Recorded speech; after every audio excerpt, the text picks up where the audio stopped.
मॅडमच बोलतो. नाही बोल.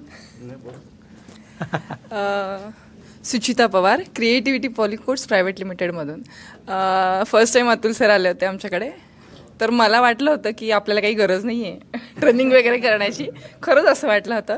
पण जेव्हा स्टार्ट केले डेलिगेशन्स, रिलेशनशिप, सगळेच सेशन्स खूप छान होते. आणि मराठी भाषेत सांगितल्यामुळे जास्त टच झाले ते. आणि सगळे व्हिडिओज खूप छान हेल्पफुल होते. त्याच्यातून बऱ्याच गोष्टी काही कळलं नसेल तर त्या व्हिडिओजमुळे खूप कळत होत्या. आणि खूप छान, आज खूप असं छान वाटतंय की आपण खूप छान ट्रेनिंग घेतलेलं आहे आणि खूप छान वाटतंय. थँक्यू.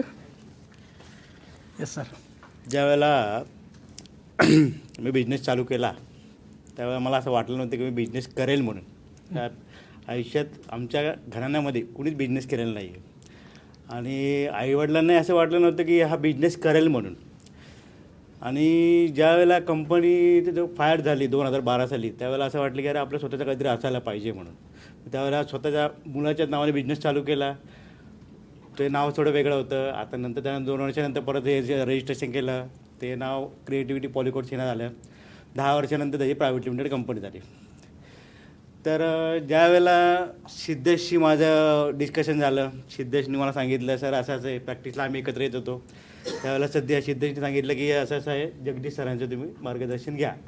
म्हटलं ठीक आहे बघूया आपण. सिद्धेशनी तुला नंबर दिला आणि मग आम्ही सरांकडे गेलो. त्यावेळेला सरांना बघितलं त्यावेळेला माझ्या जुने MD जे होते, म्हणजे CP पॉलियुरेथीन प्रायव्हेट लिमिटेडचे MD, म्हणजे सरांचं आणि त्यांचं स्पेसिंग सेमच होतं. मग तसं मला वाटलं की माझे MD स्वतः उभे आहेत की काय समोर.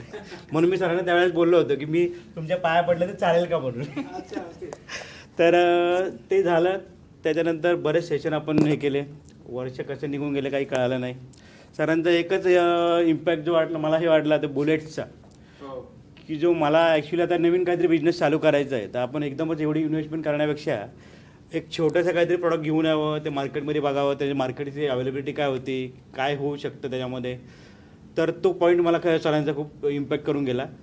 आणि असं आत्ता कुठं वाटायला लागलं की यार आपण फक्त जे सर्व्हिस इंडस्ट्रीमध्ये होतो तर सर्व्हिस इंडस्ट्री करून अजून दुसरं काही प्रोडक्ट एखादं आपण डेव्हलप करू शकतो का, किंवा अजून एखादी ऑपॉर्च्युनिटी आपल्याला मिळू शकते का. तर त्यासाठी आता हळूहळू डेव्हलपमेंट करतोच आहे. त्यामुळे बरोबर सरांचं मार्गदर्शन तसं इथून पुढे लागेलच आम्हाला. आणि आत्तापर्यंत सरांनी जो आम्हाला विश्वास दाखवला, सरांना सगळ्यांना जे मार्गदर्शन केलं आहे ते खरंच वाखाणण्याजोगं होतं. बाकी काही नाही. Thank you. Thank you so much. Sir तुमचं रिलेशनशिप मधलं काही बऱ्याच वायर्स काढून टाकल्यात बरं का.